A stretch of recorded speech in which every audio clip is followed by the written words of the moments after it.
Hello everyone, welcome to another lecture of Environmental Studies. Our course code is 22447. This course is common to production, civil, mechanical and electrical engineering. That is the second year diploma course, semester 4. In this lecture, we are going to see our unit 6, social issues and environmental education. Our subtopic of today's lecture is articles in Constitution, environmental acts. Here we are going to see the role of CPCB and MPCB. To satisfy our topic, we are going to see our course outcome E. Manage social issues and environmental ethics as lifelong learnings. What we will learn today? Understand about fundamental rights of citizens about environment and government legislation on environmental protection. So our first agenda point is elaborate Article 51A bracket G and 48A. Our second agenda point is enlist various acts on environment and its provisions. And our agenda point 3 is state the roles and responsibilities of CPCB and MPCBs. So contents of today's lectures are Article 48A and 51A of Indian Constitution regarding environment, 5B Environment Protection and Prevention Acts, and 5C CPCB and MPCB norms and responsibilities role of NGOs. Our today's lecture learning objective or peer learning sir. Article 48A and 51AG of Indian Constitution regarding Environment Protection and Prevention Acts, CPCB and MPCB norms and responsibilities and role of NGO. Let's see the content map of today's lecture. Here we can see in yellow color environmental protection. So there are few fundamental duties, responsibilities of states, legislations, regulatory bodies and role of NGO. And all of the five systems are do the environmental protections. So first one is our fundamental duties. Before directly going to the fundamental duties, we are going to see what is concept of the fundamental duties. So first point is understanding fundamental duties of citizens towards environmental protection. Article 51AG says that it shall be duty of every citizen of India to protect and improve the natural environment, including forest, lakes, rivers, and wildlife, and to have compassion for living creatures. The directive principles under the Indian Constitution. Article 55A G specifically deals with the fundamental duty with respect to environment. It provides it shall be the duty of every citizen of India to protect and improve its natural environment, including forests, lakes, rivers, and wildlife, and also to have compassion for living creatures. It also further provides it shall be the duty of every Indian citizen to strive towards excellence in all spheres of individual and collective activity, so that the nation constantly rise to higher level of endeavor and achievements. The basic motive behind the fundamental duties is to include a sense of responsibility among the people to promote their participation in reconstructing and building a welfare society. The protection of the environment is the constitutional priority and it is the concern of every citizen. We must have to remember that about our fundamental duties equally as we are about our fundamental rights. Means we have to take care our fundamental duties equally about our fundamental rights.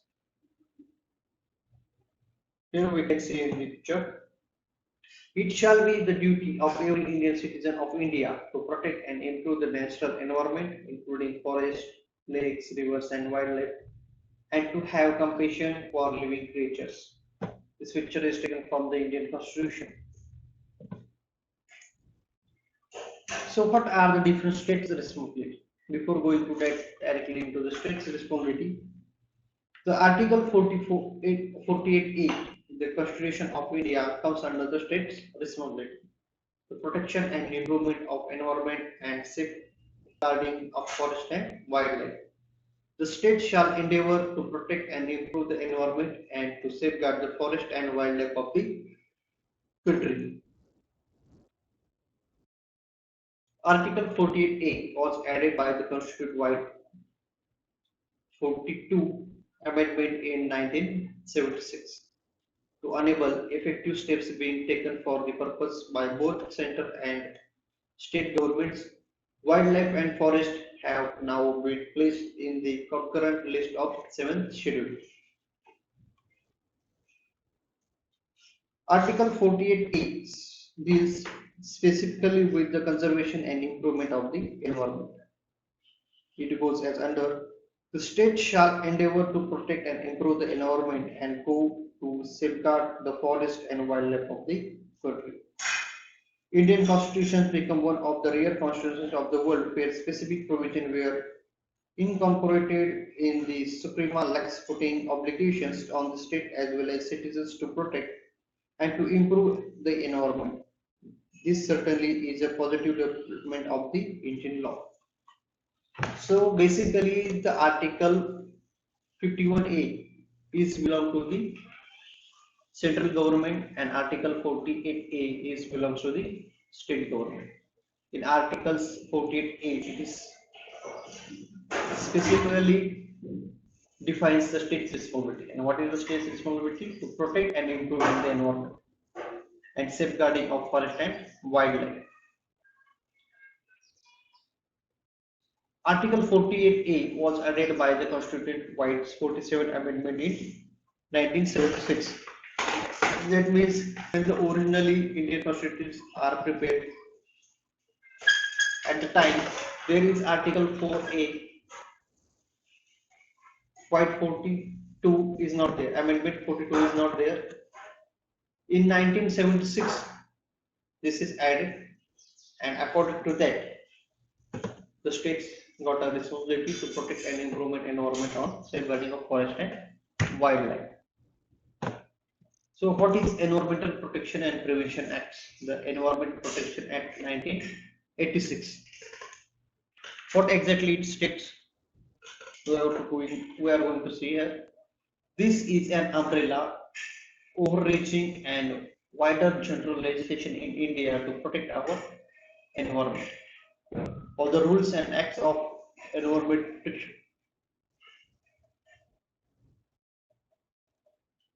The first one is biomedical waste management and handling. This rule is from the 1990. Recycled plastic manufacture and uses rule 1999. Batteries management and handling 2001 rule.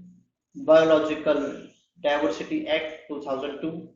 Hazardous Waste Management and Handling Amendment Rules 2003. National Green Tribunal Act 2010. Construction and Demolition Waste Management Rules 2016. So those are the some rules to create acts on environmental protection.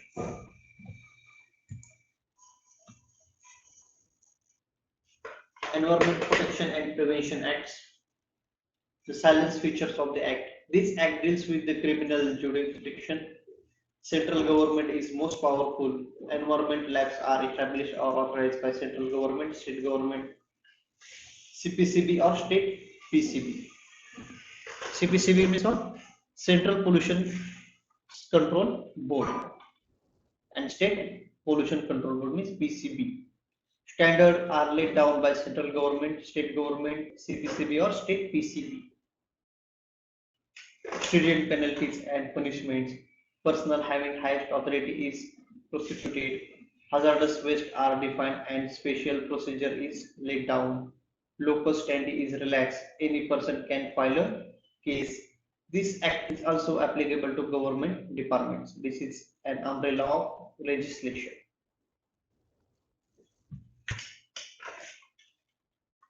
Environmental Protection and Prevention Acts. First one is the top priority is the central government. Under the central government, we can see the Ministry of Environment and Forest Works. Under that, CPCB, that is Central Pollution Control Board Acts. Below that, there are the regional offices, and here we can see the administrative framework for environment protection in India. This central government is works with the state government and other NGOs. So let's see in the state government. In the state government, there is a Department of Environment, there is a State Pollution Control Board, that is State PCB, and below that there is a regional offices. This state government is simultaneously works with the other NGOs, that is non-government organizations,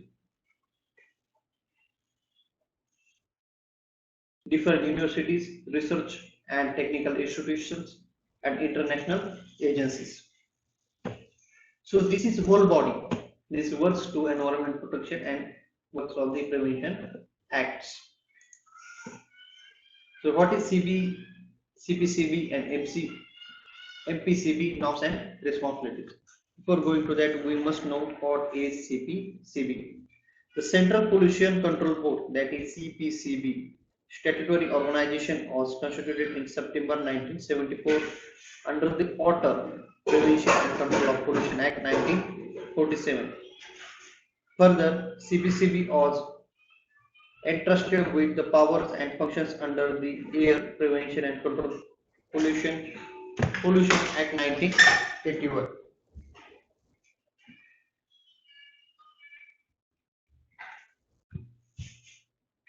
It serves as a field foundation and also provides technical services to the Ministry of Environment and Forest of provisions of the Environment Protection Act 1986. Principal function of the CPCB as split out in the Water Prevention and Control of Pollution Act 1974 and the Air Prevention and Control of Pollution Act 1981 to promote cleanliness of streams and wells in different areas of the states by prevention, control and abatement of water pollution, and to improve the quality of air and to prevent, control or abate air pollution in the country. So this is the function and working of the CPCB. This is the statutory organization, works under the Ministry of the Environment. This CPCB established in 1974. Apex organization in India for pollution control as technical wings of MOEFC, that is Forest and Climate Change. Coordinates with activities of the State Pollution Control Board, that is SPCB, by providing technical assistance and guidance and also resolve disputes among them. CPCB along with state pollution control boards are responsible for implementation of legislation relating to prevention and controlling of environmental pollution.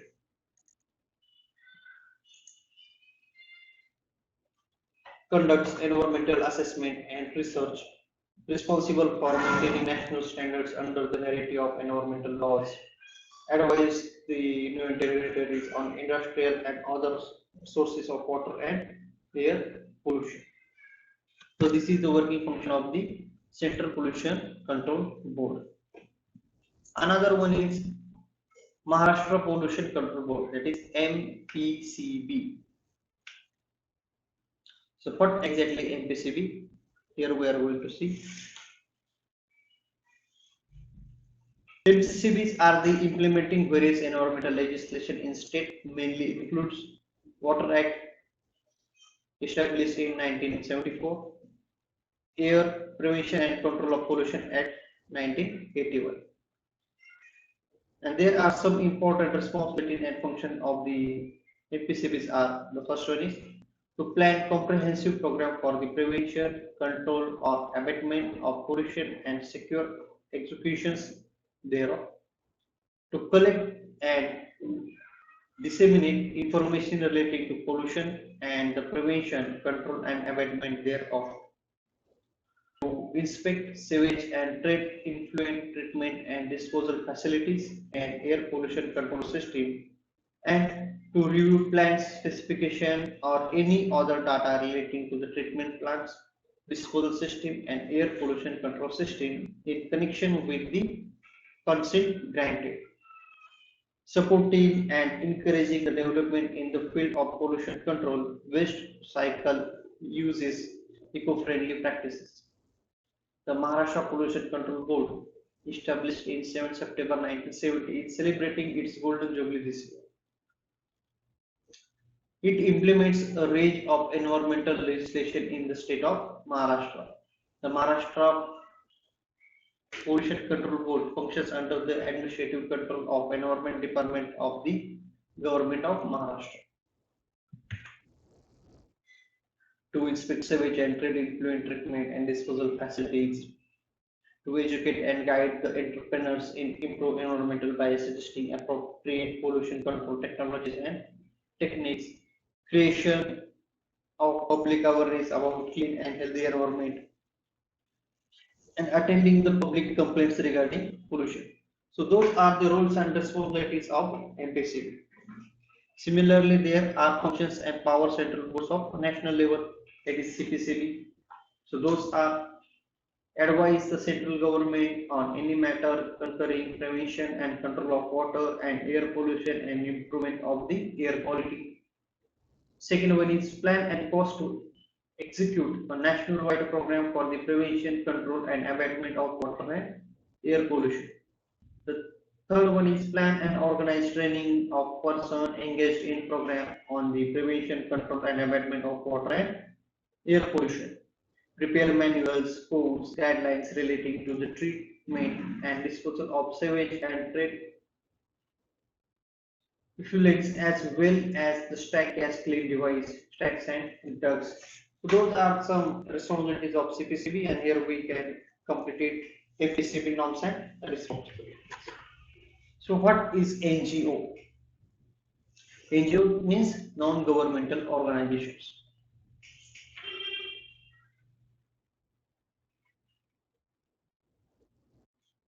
Any non-profit voluntary citizens groups which is organized on a local, national or international level referred as NGO. The long form of the NGO is non-governmental organization or non-profitable non-government organization means NGOs. A term referring collectively to pressure and research groups, adversary agencies, political parties, professional societies, and other groups concerned about environmental quality, resources use, and many other uses. Supposed to working not for profit but for the cause. The NGO constitutes a worldwide network interacting with governments and internal intergovernmental organizations in shaping national and international environmental policies. So there are many NGOs which work for the environment protection and environment preventions.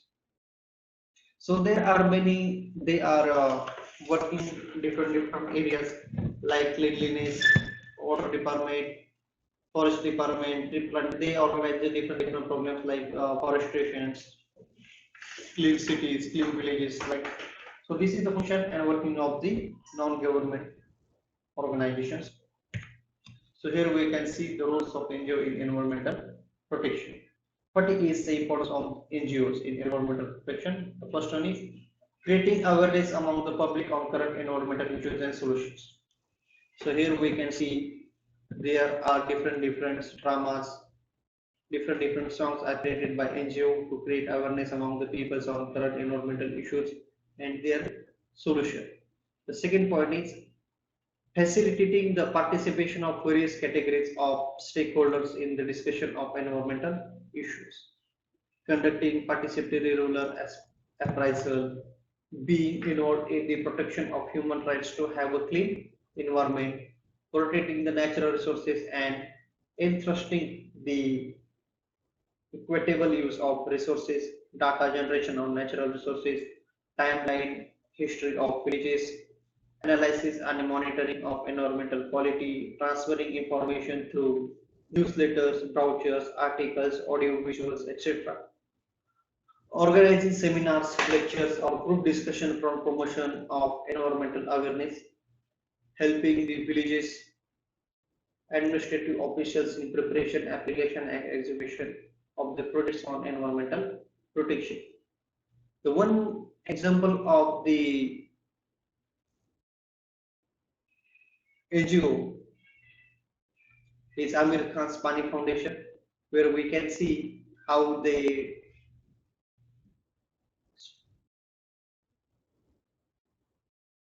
water treatment plants, how the groundwater level is increased.